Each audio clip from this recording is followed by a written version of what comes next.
Attends, j'allais voir ce que c'est de plus près, si c'est pas un truc de gauchiste. Eh ben oui, c'est bien ça, c'est bien ce que je pensais. Allez, hop.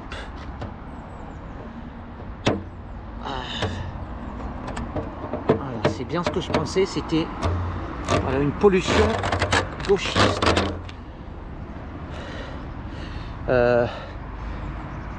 Pas de fascistes dans nos quartiers, pas de quartier pour les fascistes. Alors c'est ces genres de pollution, de merde, que j'aime particulièrement enlever de la ville du Mans. J'aime particulièrement nettoyer la ville du Mans de toutes ces merdes postées par les antifas. Alors, un petit message aux antifas, si vous aimez la France, si vous êtes patriote, si vous aimez les valeurs traditionnelles, vous êtes un facho, ce qu'ils appellent un fasciste.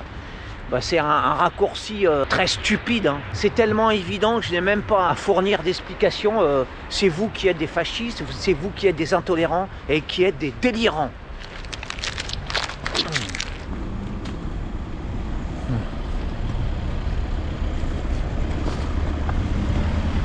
La femme, je ne la conçois que comme un maillon trouble de l'univers, une difficulté majeure à conquérir, un espace instable à contrôler.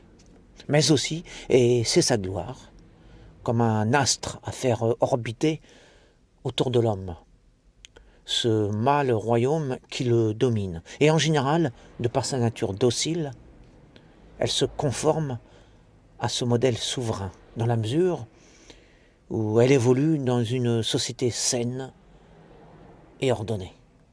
Selon ma mentalité à l'ancienne, la jeune fille est une fleur dans le vent, mais l'épouse ne s'appartient plus.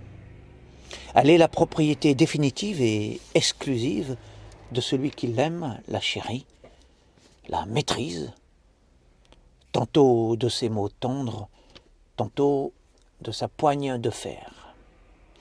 Son bonheur désormais consiste à rayonner au foyer, vertueusement, sans ombre ni heurts. Fondamentalement, la créature femelle n'exige rien d'autre. Mais en ce siècle de tous les dérèglements, il demeure peu de machos qui adhèrent à ces vérités génétiques. Beaucoup croient naïvement, abreuver d'hérésie féministe, que la place honorable de leur conjointe est loin de leur fief, hors de portée de leur sceptre, dans un autre palais que le leur. Ils s'imaginent sottement que leurs compagnes se sentent pousser des ailes quand on les lâche dans le monde, qu'elles sont heureuses d'être ainsi livrées à elles-mêmes au nom de ce que des idéologues délirants appellent leur émancipation, et sont contents de les voir voler dans tous les sens, telles des poules lestées de pesants artifices, désorientées, hystériques, alourdies de fardeaux dorés, enlaidies de conformité vestimentaire et d'allure protocolaire. Déguisées en couillus, ces volailles caquetantes singent leur maître et se croient des coqs. Et ces pauvres eunuques qui leur tiennent lieu de mari sont fiers de laisser s'échapper du toit conjugal celles qui devraient être leurs chiennes fidèles, trouvant souhaitable de les voir disparaître dès l'aube pour aller s'offrir, se vendre, se prostituer aux lois du marché, se jetant d'un corps perdu dans les rouages anguleux de l'industrie, du commerce, des finances sans collier, abandonnant niches et gamelles pour un salaire dont elles n'ont nul besoin. Et tout cela pour finir encagés dans des bureaux ennuyeux, enchaînés à des contraintes de plomb, se retrouver asservis à des cadres professionnels bornés qui brouillent les horizons légers, azurés et confortables de leurs hormones faites pour les dentelles et non pour les enclumes.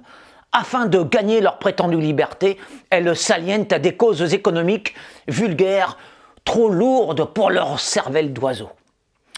Et ne chantent plus amoureusement le soir au pied du chef de famille comme le faisaient leurs aïeules soumises, trop lasses qu'elles sont de leur journée d'esclaves consentantes d'un système qui les exploite et les broie sous couvert de les épanouir. C'est pourquoi, personnellement, je ne range jamais la potiche de ma maison qui partage ma vie, faisant également office d'amante et de ménagère, ailleurs que sur l'étagère de ma cuisine, dernier rempart contre les décadences en vogue, où elle s'aligne égalitairement avec les inusables, immuables, exemplaires casseroles.